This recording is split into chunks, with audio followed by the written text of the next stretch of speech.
Welcome. I'm Pastor Wayne with OurCalling, and this is our podcast, an opportunity for us to learn, really, and explore how we can better serve those experiencing homelessness and how we can encourage those that are doing the same.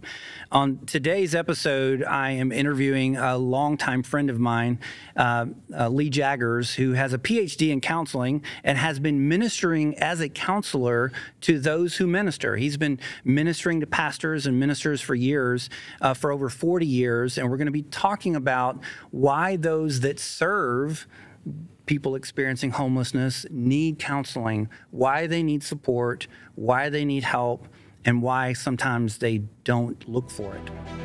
Who is OurCalling? What does OurCalling do to help the homeless? The nonprofit. We care with dignity. OurCalling. Can't help but think about the definition of Christian. We connect with intentionality. Called OurCalling. It's to our calling. We build community with integrity. This is OurCalling and our podcast, a word on the streets about homelessness.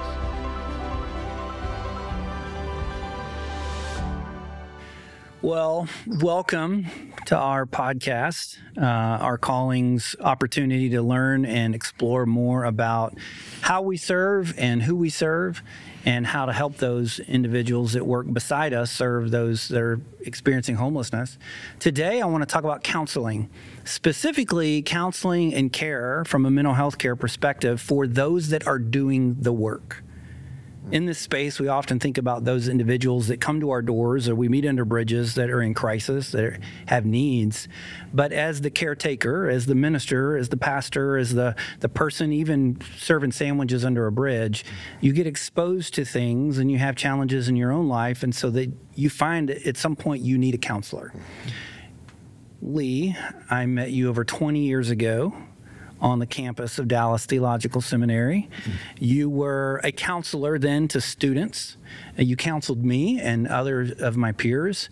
And later in life, we were able to cross paths again, and you wear a green shirt. You're here as a chaplain, one of our chaplains, to specifically just a chaplain to the staff. You don't work with our homeless neighbors, specifically with our staff. Talk a little bit about kind of your resume and how you got into counseling. Well, in several peculiar ways. Let me go backwards. I was curious about what was happening over here, so I was retired, and I just came over to hang out and check out what's going on. You and I were just getting coffee. And you called me into your office and sat me down and said, "How would you like to be our chaplain?" And remember what I said? No, I don't know what that is. And you assured me that what I was doing filled the bill. So it was a kind of a wonderful experience of who I am doing what I like to do fit. And for an old misfit, that was very encouraging. Started that way pretty much with counseling. After I graduated from Dallas Seminary, I was teaching electronics and math at DeVry Institute still. And what year was that? 1976. And a guy called me up and said, "We have a counseling center and we need one more counselor. Your name keeps coming up. Would you be one of our counselors?" And back then, there was no licensure. I had never had any introduction to psychology course, anything. But I said, for some reason, you thought of me. Let's line up a counselee, and I'll come over and sit down with him and see how it goes. And lo and behold, that night, I really liked the kind of tired I was. That was the selling point for me. It was intense. It was focused. I asked a lot of questions because I didn't know what she was talking about half the time. I recorded it, replayed the recordings. She came back the following week and said, "I've never had a man listen to me so intently and so interested in me personally." I said, "Wow, that's kind of neat. I could even use my insensitivities and limitations as an asset." And so I liked how the total focus on her, the other person, fit with me because I was curious and somewhat analytical, but I just wanted to know. So, long story short, that developed into building more and more clients, and then I started taking more courses in counseling, and that turned into a 10-year PhD program at North Texas. And that was because I showed up one day to take another course, and the guy asked me, where's your degree program? And I said, what's that? And eventuated into me saying, sign me up for one of those PhDs. That sounds good. I had no idea what I was doing. So you've been practicing as a counselor for how many years? 42 years. And then I retired 6 years ago. And then we brought you back out of retirement. Brought me out of retirement, indeed, yeah. But what's unique about you as a counselor is you primarily focus, from my understanding, on people in ministry. Yeah. Specifically the practitioners, right? I know you travel around the world, you speak at conferences, you work with missionaries who are serving in remote areas, those that are serving in high impact, intensive ministries, people in the States. And here, specifically, you work with our staff. Yeah. Our staff are exposed to a lot of trauma. I mean, we serve people that are living through the worst moments of their life. We serve people living through hell. We find bodies, we find babies, we find people in absolute horror. We work with trafficking victims, domestic violence victims, and sometimes at the end of the day, we want to pull our hair out. We do everything we can to get someone off the street, and it doesn't work for one reason or another.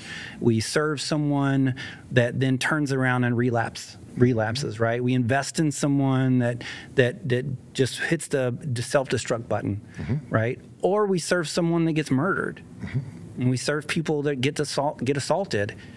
And we serve people that murder and do the assaulting, right? So right in the middle of that, we're working with some really challenging individuals.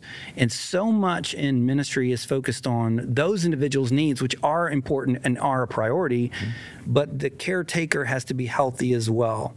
So talk about what are some of the unique challenges for those people that work in ministry, not just full time, but even those people that are volunteering and, working with individuals like this. Let me say just one quick word about my motivation for working with church leaders and those in ministry, and that is because of the multiplication effect. If I can help a leader be more healthy, then they're going to be more effective to the gazillions of people that they minister to. So that's satisfying in itself. But there's some unique things that happen to people in the ministry, and that is they take their ministry as their identity. I am the pastor of such and such. I'm the leader of this. I'm the leader of that. And their identity then becomes too much of their life. Namely, their ministry becomes too much of their life, and they then neglect other very important things that are fundamentally more important than their ministry, their family, their friends, even their personal devotion to the Lord. I found, for example, that a lot of folks that are Bible study leaders spend most of the week preparing next week's Bible study rather than sitting down quietly focusing on the things of the Lord that bring delight to them. Delight in the Lord, and you'll get the desires of your heart. I think that's so important. And becoming an over-involved, over-invested in that which becomes our identity, namely my ministry, becomes a unique problem with people in the ministry.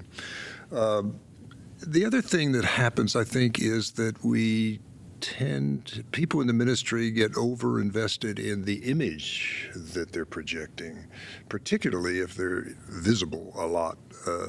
Pastor of a church would find it very difficult to be vulnerable and share their struggles publicly because they think they need to project the adequacy of the Lord in their lives. I understand that, but that doesn't work out well. Yeah, their marriage is supposed to be perfect. Yeah, the kids are supposed to be perfect, and there's a whole pastor's kid thing, right?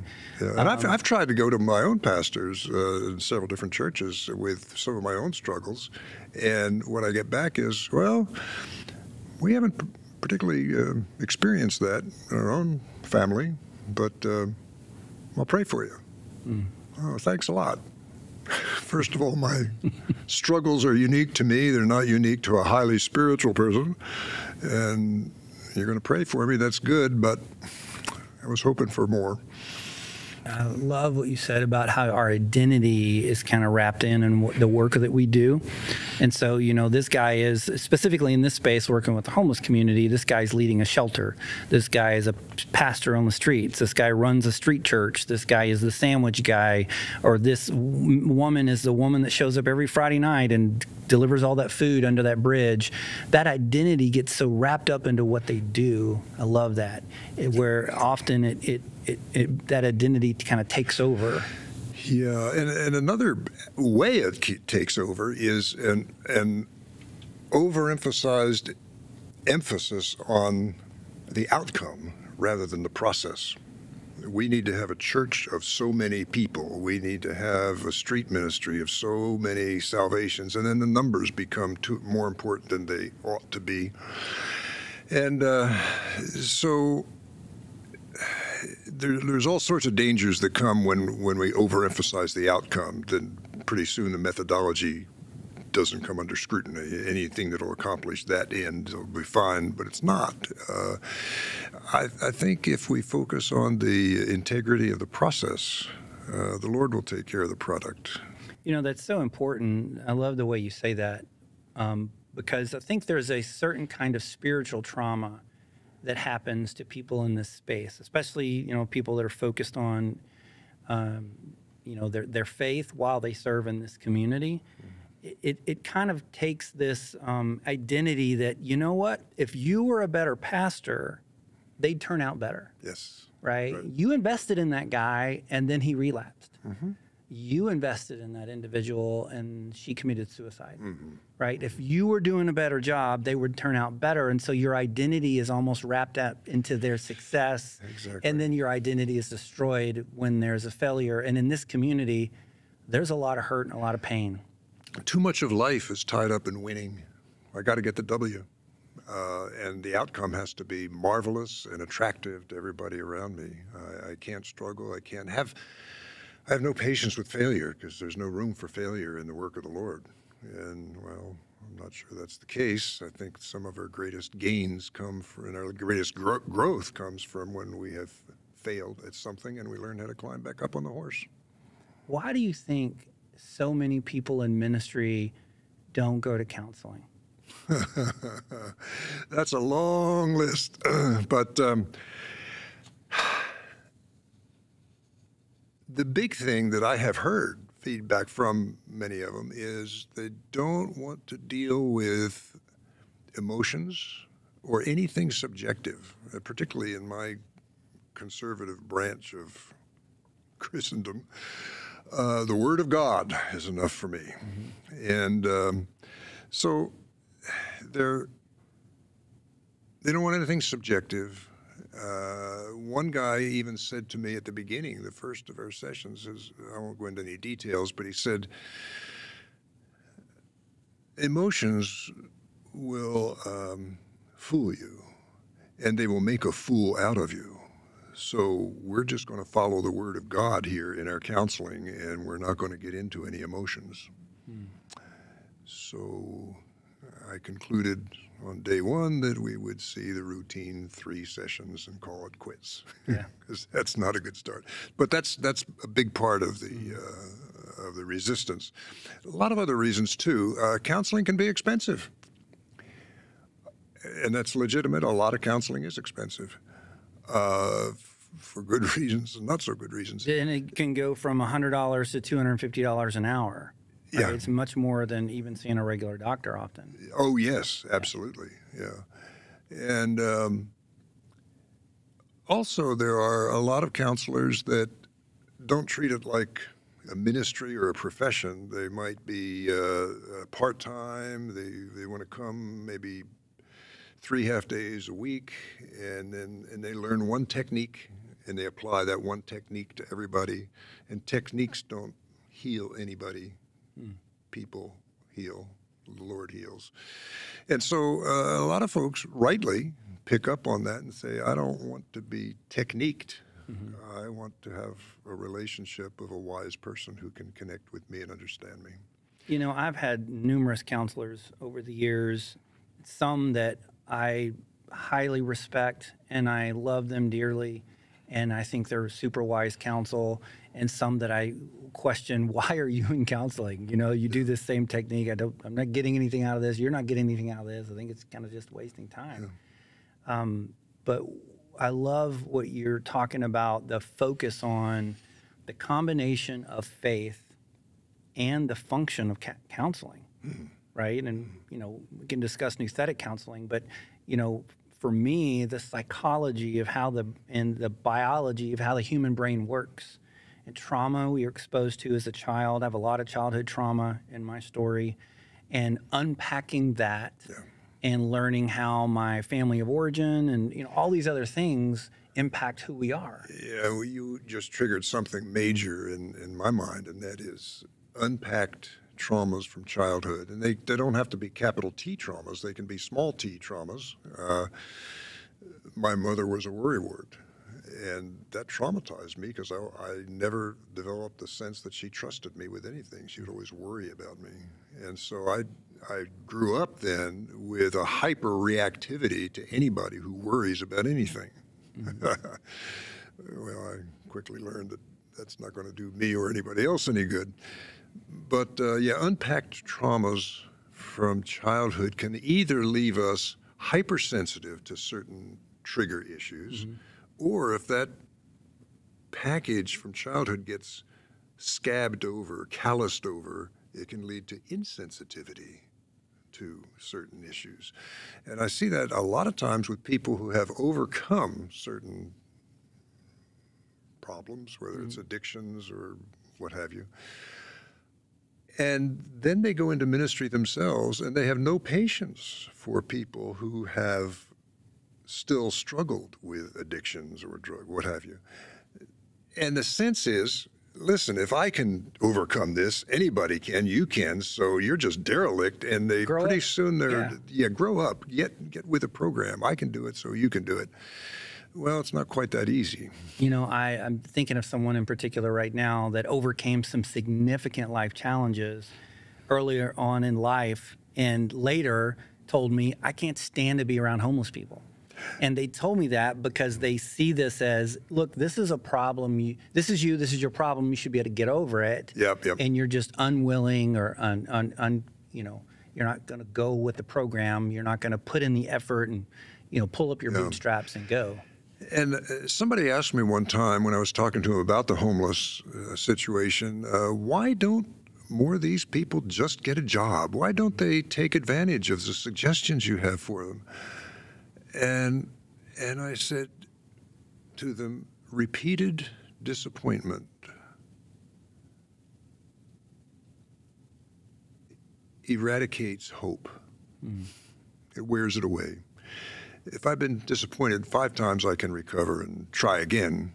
50 times, 500 times, same offer, same promise that's broken, I'm not going to trust anybody anymore. So it's that vaporization of hope that comes from repeated disappointments that we don't really appreciate the power of. I wonder if there's a connection in that disappointment with people in ministry that don't open up more to counselors, because they've done that in the past. Yes. And then when they've been vulnerable, someone has used that against them. Exactly. Someone has laughed at them. Someone has said, well, just get over it, or read your Bible more, right? Yeah. Are you a pastor struggling with that? Oh, I was talking to a pastor one time. He came to my office, and as soon as the door closed, I said, man, how can I pray for you? And he just started bawling, just falling down, couldn't hold his body up. His family was going through chaos, and it was because his grown child has gone off the end, right? The prodigal child. And when his elder board found out, half of the elders want to come beside him and prop him up and hold him and love him and care for him and his wife through this challenge. The other half said, hey, buddy, If you can't control your own family, you have no right being the pastor. That's right. And his kid was in his 20s. You know, kids go off and, you know, you train up a child in the way they should go, and then they grow up and do whatever it is they want to, right? There's so many people in ministry, I feel, that have taken that vulnerable step to share that have been burned, like you said. Like it's like someone who's experiencing homelessness. Someone says, "Hey, man, I want to help you get into housing." Great, you're like the 40th person who's promised me to get me into housing or help me get into recovery, and I've been let down so many times. So now, when someone shows up at our facility and we're like, "Hey, man, we'd love to help you get off the street," they say, "No, I'm good." Yeah. And so I hear that same phrase from people in ministry. When I say, "Man, I really think you should talk to a counselor," they go, "No, I'm good." I'm good. Yeah. I've got this. Yeah. Yeah. So there's this trauma of history that Good point. often, I think, keeps some people out of it. I'm a huge fan of it, of counseling. I see that. You know, I see a psychiatrist Yeah. and I see a counselor. And if I want a happy marriage, I see a psychiatrist and I see a counselor. And you listen to your wife. And I listen to my wife. Yeah. I mean, you know, I think all of us need that. It's like your car. Every once in a while, you need the oil changed, right? Every once in a while, you need parts replaced and fixed. And I think counseling gives us an opportunity to figure out how to communicate better and process things. But for me, psychiatry also is because of just blood chemistry and. Yeah, and I have this philosophy that the more you're involved with people and changes in their life that are deeply rooted, the more you yourself need to have counseling that is at least as long-term as the people you're dealing with. And so I look at my own history, and I've lost track of probably 6-7 years plus of counseling. Everything from psychoanalysis 4 times a week to primal scream therapy in Houston. And I mean, why not? I didn't want to miss anything, but namely, I had a lot of angles that I needed to realize. If I'm going to work with people, I need to be as clean as I can be. Not perfect, but clean. And I've recommended that to hundreds of counselors to be. And I don't know that 5% of them have taken me up on the challenge. So because they want to get into doing the ministry and helping people and so on and so forth, assuming that they're good enough. Yeah, it's kind of like a physician heal thyself, right? Yeah. And even doctors get sick, and having that, because my counselor sees a counselor, right? And I know other professional counselors that are friends and colleagues. I know most of them are seeing counselors, and to me, that's a healthy space. Yeah. And when you're like a pastor, and I don't mean like a full-time senior pastor, I mean, you're pastoring other people, you're shepherding people, you're ministering to other people, you're caring for individuals. You need care too. You need shepherding too. You need pastoring too. That's what makes you unique, because when you see a pastor who is in counseling, you see it as a strength. Most people see it as a weakness, as the pastors often do themselves. If I need a counselor, that means I'm weak. I'm insufficient, and well, we all are insufficient, but to admit that means I'm inadequate. And men particularly struggle with adequacy. And if I'm inadequate, men don't struggle with insecurities. What are you talking about? Right. Speak for yourself. I will. So I think this affects ministers a lot, people in ministry. The other thing is that people have seen the fallout of ministers who have fallen, whether it's with money situations or sexual issues or what have you. And they see the ripple effect of so much disquiet and so much disappointment in Christianity because this leader of Christianity has failed so egregiously, to even suggest that I might fail. I don't want to let down all of Christianity. And so they carry too much of a load on their own back.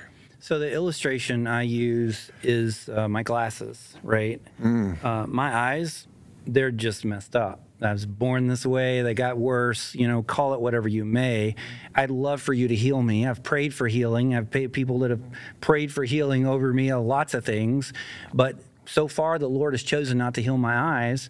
And so I need glasses. And if I don't wear them, I don't see clearly. And so for me, I look at psychiatry, for example. If I don't take my meds, I don't think clearly. And even though I may take my meds and think clearly, my glasses still get dirty. I still need to take them off every once in a while.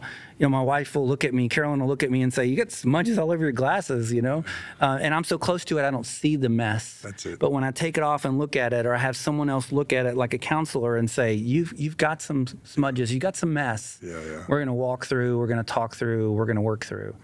And I love what you said about emotions earlier, because emotions are like the lights on your dashboard. Right? It just indicators. Yeah, it just says, hey, something's going on here. Your oil pressure is too low. Your water temperature is too high. Your battery's not charging well. Too high RPM. Something is going on. And when you see someone getting snippy, they're getting melancholy. They're knocking people down with humor as a defense mechanism. Right? They're internalizing too much. It's just those emotions are telling us. And that's one of the things, by the way, you can tell if someone has issues that they have not attended to, is that they tend to be hyper-reactive, they tend to be over-defensive and unnecessarily, they tend to take things personally that they ought not, and so on and so forth. We had a secretary one time who took her role as protecting. We had three counselors and a psychiatrist on our staff, and if anybody called to change their appointment, she would read them a riot act. These people are so important. You ought not cancel, and so on. And we needed to talk to her about that. It's no big deal. It's okay. But she couldn't get past it. We finally had to let her go. Because she was as hyper-reactive to this business as somebody should cancel on somebody, cancel a promise. Lee, my hope is that someone is listening to this, watching this, that is really overwhelmed. And they recognize that there are some signs in their life that they probably need someone. I remember years ago, a couple of board members said, hey, Wayne, you need a mentor. And so I went to go try to figure out what that meant and how do I find a mentor. Well, they hooked me up with a guy who was a mentor, and all he does is mentor pastors and executives. And I went to see him for breakfast, and I only saw him once, and that was the plan. The intention was to see him once because he was going to give me some parameters on what I should look for as a mentor. And warning, I'm about to say a word. But we sat down together at breakfast, and he said, Wayne, you need someone in your life. You need someone you can bitch at, right? Someone you can be totally honest with, someone you can totally unload on, that's not a family member, that you can vent to and can listen to you and tell you, okay, that's kind of stupid, or that's a real deal, or you just need to grow up, or let's talk about that and let's work on that. Everybody needs that person that they can be totally vulnerable with. And to me, that's one of the benefits of a counselor, is I can, share those moments. If someone were listening or watching this that doesn't have that person in their life, or they start to recognize those lights are on their dashboard, what would you tell them? How would they start? Well, I'm assuming that they want to start, and that's more than halfway there to start. More often, they see the lights on and they ignore them. Or they'll say, this car isn't running right, or I'm not, and I'm just feeling exhausted or whatever. And if they come and talk about how depleted they are and how exhausted they are and impatient we are, that's a major step toward burnout. And my first reaction is, you've waited too long. It's like somebody working out in the hot sun and they're sweating and they feel dizzy. I say, you're already dehydrated. You've waited too long before you got some water. And so let's start with where you are and take some extreme measures to get back on track now. So usually what you run into is people who have waited too long. When they do realize that I've got something that is correctable, and hopefully there's hope there that's corrected, I think the first step is to first assess, is what they're talking about an issue of hope? Is there hope in healing that? And if there is, then to reassure them of that hope. Yes, if it's something I'm familiar with, I've dealt with this many, many times. In fact, in my practice, my bread and butter, if you will, practice was reconciling a marriage after an affair has been discovered. Most people say, that's it. And I go, no. This is a starting point for probably 70% of my practice. Really? And what's the outcome? Well, probably 70 or 80% of the people who stick with it have a marriage better than they ever thought they could have. Really? When do we start? And that's really a message about the need for hope and the presence of hope. And then we work through delivering on that hope. But depletion is what we're really talking about here. Depletion is inevitable with most people. Every September I go to Switzerland for a retreat. About 65 missionaries from all over the world and different mission agencies come in for a spiritual retreat. And the first day there, the theme is depletion is inevitable, so restoration becomes essential. And it's all about that, depletion, restoration. And immediately, everybody can relate to it because they're all depleted when they come. Yeah. And there's hope. And so then we work toward the agenda of the week and how to handle failure, how to move forward, and so on. There are usually about 12 of us counselors providing afternoon counseling for anybody that wants to sign up, and they're usually always full. You know, the first time I heard you say that, you worded it a little bit differently. You used the term deterioration is inevitable, so restoration is a necessity. I have that written on my dry erase board in my office, and I look at it every day. I just do, because I see that depletion or the deterioration happens. I think of an old car, right? After a while, stuff starts to fall apart, right? Especially the more it's driven.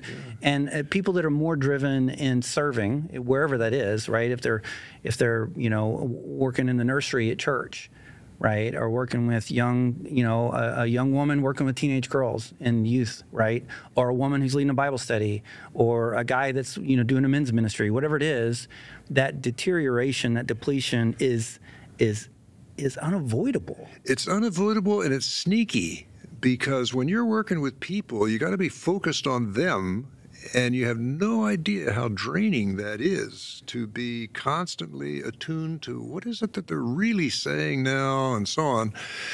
And then pretty soon you're more tired than you realize, because it sneaks up on you, because it's subtle. That's why when I first started counseling, I really enjoyed the special kind of tired I was at the end of the day. I slept well, and I wasn't agitated and so on. So I think that's a big part of the caring is about exhaling. But if all we did in giving was to exhale, pretty soon we're ready to gasp. We got to get some in. And I think the key is learning how to be regular with exhales and inhales. Give, but then absorb. Give and absorb. And the pressure of ministry, I mean, everybody's got a hard job. And I won't say my job is any harder than anybody else's. But if I was a manager at a Home Depot, I'm not staying up at night worried about the nails rusting and the 2x4s warping, right? But in a ministry where you're working with people, you're worried about families. You're worried about individuals that are dying, individuals that are hurt. And so you take a lot of that home with you. You can't turn it off. And so to me, it just provides this other layer of pressure. For years, I was an elder at a church. And one of the statements that a friend of mine would say is there's a burden of leadership.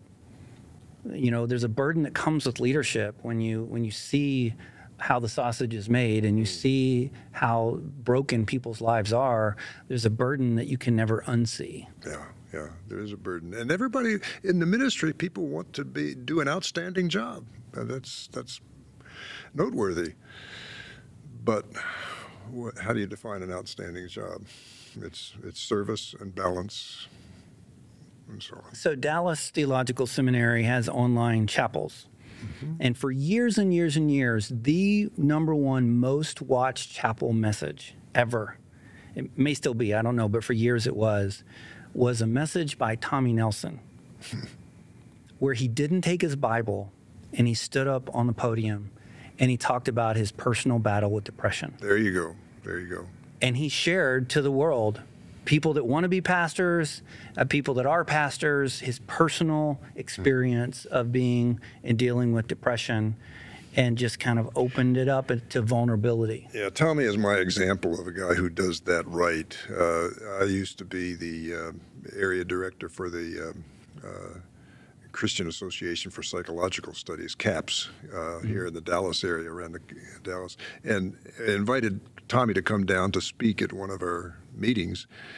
That meeting drew the largest attendance of any meeting we had in 6 years or so. Yeah, I think I was asked to speak and no one showed up. That's, you know. But there's the thing that most pastors, you would never get them to be able to do. Mm-hmm. Because to pull the shade back and show the world all that takes courage. So as we kind of wrap up here, I want to ask you about self-care, right? So often we're busy caring for the world. We don't care for ourselves. At Our Calling, we focus on, serving our unsheltered neighbors. And one of the things that Jesus said, when he was asked the two most important gigs is to love the Lord with all you got and love your neighbor as yourself. The challenge that I think we have with that in Christian circles is if we actually love neighbors the way we take care of ourselves, that would be embarrassing because we don't take care of ourselves, right? Yep. So we measure that phrase with, would your mom want to eat that? Would your mom call that clean? Would your mom want to be talked to that way? If not, start over, right? Because we don't really love ourselves. Yeah. We want to love neighbors better than we love ourselves. We abandon ourselves. And all too often, people abandon their family on the altar of ministry. Mm-hmm. And it's just embarrassing to me. Paul said to love your wife like Christ loves the church. Not love your ministry like Christ loved the church, not even love your church like Christ loves the church, but to love your spouse, right? And to me, we don't take care of our families very well. We don't take care of ourselves very well because we elevate this ministry or this position or this title so high above what God ever designed it to be. Exactly. So I ask you, for people that are serving the homeless community, because that's who this is for, how would you recommend that they self-care? Big question. Let me see if I can boil it down to two areas. One is asking, are there any unresolved issues, conflicts, traumas, we call them, in my childhood that have never been really unpacked? In my own case, I have a disdain for fearful people. If you can do something about it, why be afraid of it? Just do it. And if there's nothing to be afraid of, then don't be afraid. Just go on. And then simple. Don't do fear. Well, that doesn't work with most people. That came from my aversion to fear.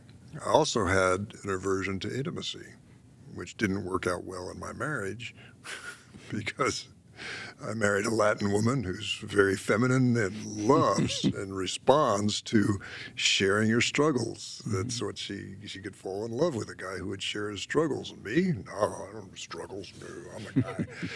So, I learned a lot about the importance of examining those early issues in life that resulted in things to avoid totally or things to make sure you do, like win, and so on. But the other thing is more looking at current expenditures of fuel. How am I allocating my money? How am I allocating my time? How am I allocating my energy, like you were saying, am I giving my family enough time, or does my cell phone record how much time I'm really giving to inconsequential things? So with that, I think it's really important to have a real good, close friend who knows me enough and cares about me enough to tell me when something looks out of whack to them.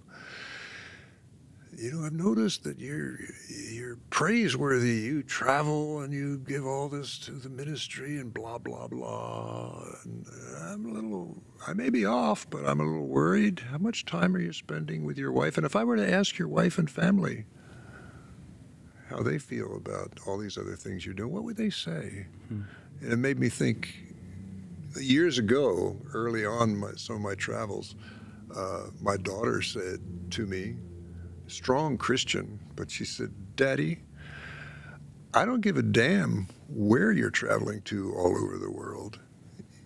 My children are growing up not knowing their grandfather. And that sucks. Right there, man. You're right there. Yeah. And of course, the next day we had lunch and I made some course corrections, but that kind of feedback is crucial about the ongoing allocation of resources. And inevitably, we're off because we're always overcompensating. So for self-care, you would say have somebody close to you. Have somebody close and self-examine, check, do an assessment of any early childhood issues, because a good psychologist, a good counselor can tell in half hour what's going on or what's not going on. And I think then, do I really know what love looks like? Because if I'm well-balanced and walking with the Lord, I will know what love looks like because it's what Jesus would do. I was visiting another homeless shelter a couple of years ago, another part of the country, and they told me a story about this, what does love look like, and the brief story is a woman in the dead of winter came to a woman's shelter with an infant in her arms and obviously cold, and they said, no, we do not admit people from outside this county, and you're from another county, so we can't admit you. So she found her way to this homeless shelter. This woman invited her in, gave her a blanket for the child, gave her some food to eat, and attended to all her needs, and then called this other woman. And she said, I'm so-and-so from the homeless shelter, and I have one question for you. Do you remember so-and-so who came to your... Oh, yes, I remember her well.